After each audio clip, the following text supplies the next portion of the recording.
Hi guys, welcome to part 2 of England's greatest 15 of the professional era. In part 1 we had to do 5 positions, so in part 2 we're doing inside and outside centre, and we're doing the front row as well, so a bit of strange bedfellows there. But anyway, you'll see poll cards pop up in the corner, click on those, register your vote. I'm obviously going to do a little summary of some of the players I've picked. I've done a short list of 5. Apologies if the players you don't want are in those 5, but that's just the way it's going to have to be, I'm afraid. Anyway guys, let's get cracking, get straight into the centres. Now the centres was hard. There were some quality centres here who are easy to pick, but I think England had a period, potentially after the 2003 World Cup, where they went through a lot of journeymen, a lot of honest centres who never really had the absolute X factor, dipped into rugby league, didn't quite work out. So these are the 10 I think should make the list. At inside centre again, I know some of these players can play both, but I've had to make a decision. Phil de Glanville did span the professional and the amateur era, although again I was low on quality centres, so I've gone for Phil de Glanville. 38 caps, very solid. You'd build your team around this guy. Then Will Greenwood, 155 points, a huge number of points for a centre. Sure, he wore 13 on his back, but he did play at 12 a lot for England. He lined up at 12 a lot. They moved around a bit. Really good ball player. Rangy, difficult to stop, hard to read, and he seriously helped Jonny Wilkinson look as good as he did. World Cup winner, of course. Then number 3 might be a bit of a surprise. Jordan Turner-Hall. Sure, he hardly got any caps, but he was a real quality player. Maybe the great that never was. Injury stopped his progress, power runner, you could have built your team around him, shame we didn't see more of him. Does anyone think he actually could have been the greatest? Then we've got Brad Barritt, the defensive master. Not underrated because everyone rated him at defence, but he just wasn't the most flash, wouldn't make the big breaks, possibly not all the silky skills, but my goodness, he would marshal a defence, and you know, in international rugby, a player like that was gold dust. Then the other 12, Owen Farrell. First of all, how impressive for a 10 to play centre so many times at international level, at the highest level. Plus now he's captain, 83 caps, 914 points and counting. Not bad at all. At outside centre again, I've had to dip into the amateur area that crossed into the pro era, just because I don't think there's enough quality candidates. Guscott, absolute legend in his time, 143 points. I did watch him live later in his Bath days. He'd bulked up quite a lot, but known for his silky running skills. Him and Carling, a similar sort of, not a similar player, similar era, made a fantastic pairing.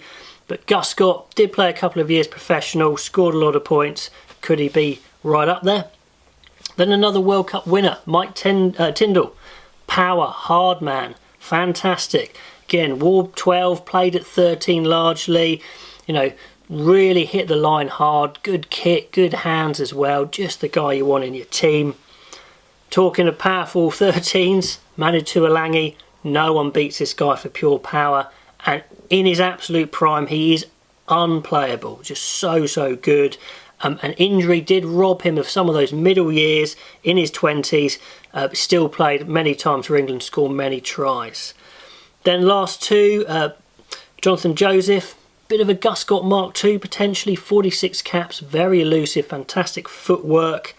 Then rounding it out, we've got Henry Slade, who's really a 10, won the Junior World Cup at 10 and brings those skills to 13. And again, at his best, is a world beater because of the range of skills he can bring to that outside channel. On to the forwards. So, here we go.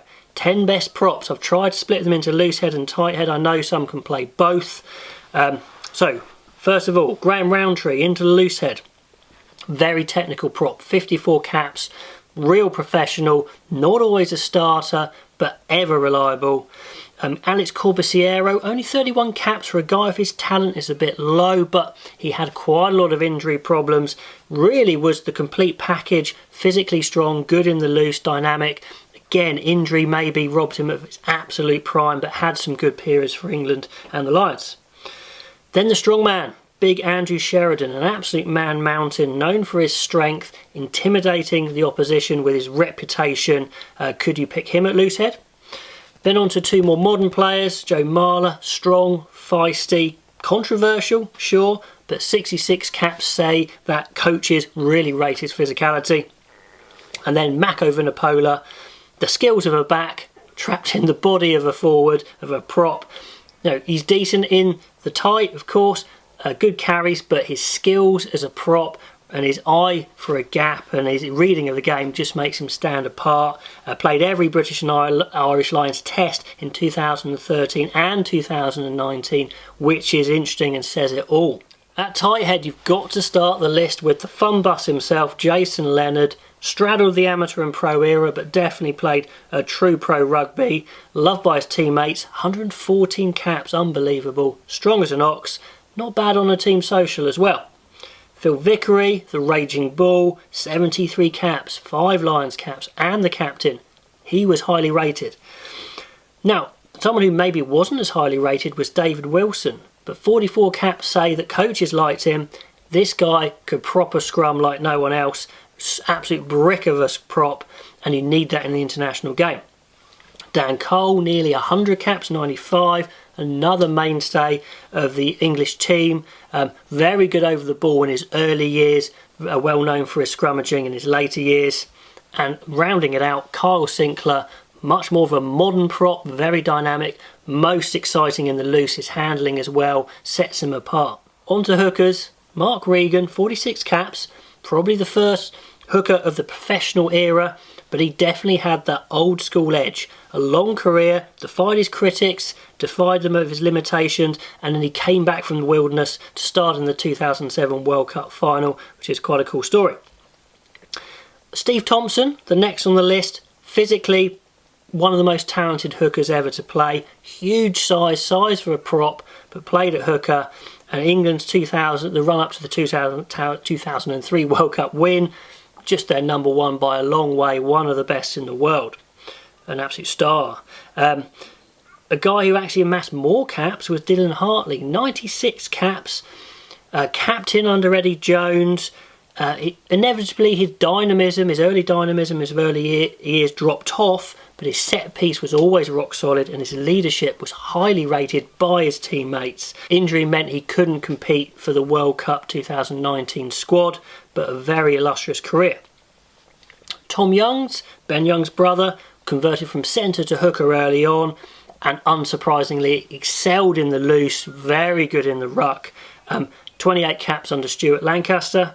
And then finally, our most modern hooker, Jamie George, had to bide his time as the number 2, but now is absolutely the number 1, Mr. Consistent, technically excellent, skillful handling, 44 caps and growing, started all 3 British and Irish Lions tests in 2017, cementing his status as one of the best in the world at the moment.